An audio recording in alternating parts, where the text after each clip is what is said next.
Pada tanggal 5 Juli 1959, tepatnya 62 tahun yang lalu, terjadi peristiwa dekret presiden di Istana Merdeka. Dekret ini dikeluarkan Presiden Soekarno akibat kegagalan dari Badan Konstituante menetapkan Undang-Undang Dasar baru, pengganti Undang-Undang Dasar sementara 1950.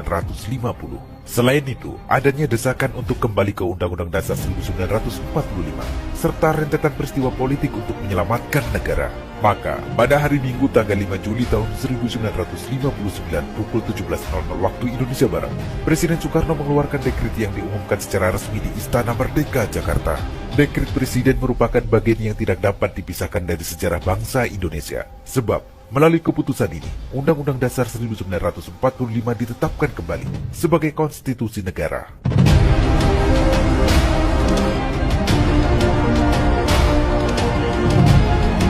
Pemirsa, setelah Republik Indonesia Serikat bubar, Undang-Undang Dasar Republik Indonesia Serikat secara otomatis tidak digunakan lagi. Konstitusi yang digunakan adalah Undang-Undang Dasar sementara. Badan Konstituante yang dibentuk berdasarkan hasil pemilu tahun 1955, kemudian ditugaskan membuat Undang-Undang Dasar pengganti Undang-Undang Dasar sementara sesegera mungkin. Namun, hingga tahun 1958, Badan Konstituante tidak kunjung menyelesaikan tugasnya karena pertentangan antar partai. Dalam masa demokrasi parlementer, kabinet jatuh bangun dalam tenggang waktu yang relatif singkat.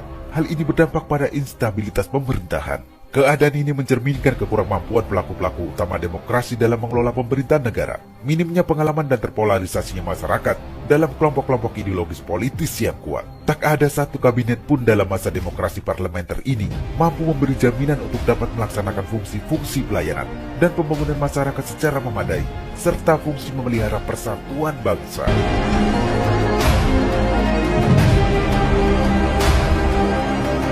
Dari situs perpustakaan Bappenas, terdapat 3 blok dalam Badan Konstituante. Blok terbesar yakni Blok Pancasila, terdiri dari PNI, PKI, PSI, 2 partai Nasrani, dan beberapa partai nasional kecil lain seperti IPKI. Kemudian Blok Islam, di dalamnya terdapat Masyumi, PNU, PSII, dan PERTI. Selanjutnya Blok Sosial Ekonomi, berisi partai buruh dan murba. Mereka memiliki pandangan yang berbeda-beda dan sulit mencapai titik temu. Kondisi ini membuat negara terombang-ambing dalam ketidakpastian karena landasan konstitusional tidak jelas. Pada saat yang sama, terdapat desakan agar bangsa Indonesia kembali ke Undang-Undang Dasar 1945. Selain itu, berlarut-larutnya sidang konstituante untuk menetapkan Undang-Undang Dasar menjadi alasan bagi Presiden Soekarno untuk mengusulkan rencana tentang pelaksanaan demokrasi terpimpin dalam rangka kembali ke Undang-Undang Dasar 1945 serta mengajukan konsepsi Presiden tanggal 22 Februari 1957 yang kemudian diikuti langkah Presiden menyatakan keadaan darurat nasional tanggal 14 Maret 1957 dan akhirnya mengeluarkan dekret Presiden tanggal 5 Juli 1959. Isi dekret Presiden tersebut yaitu dibubarkannya konstituante, diberlakukannya kembali Undang-Undang Dasar 1945, kemudian tidak berlakunya lagi Undang-Undang Dasar sementara 1950, dan yang terakhir, dibentuknya Majelis Permusyawaratan Rakyat Sementara (MPRS) dan Dewan Pertimbangan Agung Sementara (DPAS) yang diberlakukan dalam waktu yang sesingkat-singkatnya.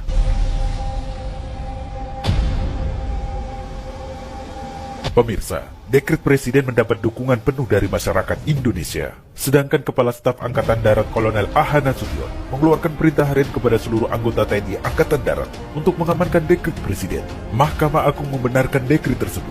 Sementara itu, DPR dalam sidangnya tanggal 22 Juli 1959 secara aklamasi menyatakan kesediaannya untuk terus bekerja dengan berpedoman pada Undang-Undang Dasar 1945.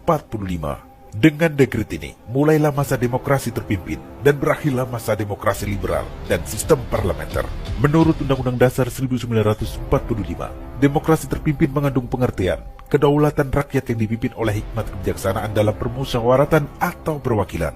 Yang dimaksud permusyawaratan atau perwakilan adalah MPR sebagai pemegang kedaulatan. Dengan demikian, harus dimaknai bahwa kedaulatan ada di tangan rakyat dan teknisnya sepenuhnya dilakukan oleh MPR. Negara memiliki kekuatan hukum untuk menyelamatkan negara dan bangsa Indonesia dari ancaman perpecahan. Sebagai tindak lanjut dari dekret Presiden 5 Juli 1959, maka terbentuklah beberapa lembaga negara di antaranya Majelis Permusyawaratan Rakyat Sementara (MPRS), Dewan Pertimbangan Agung Sementara (DPAS), serta Dewan Perwakilan Rakyat Gotong Royong (DPRGR).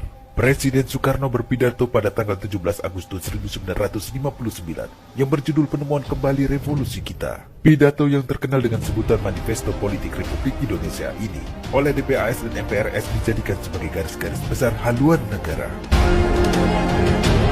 Demikian ulasan ini, semoga bermanfaat.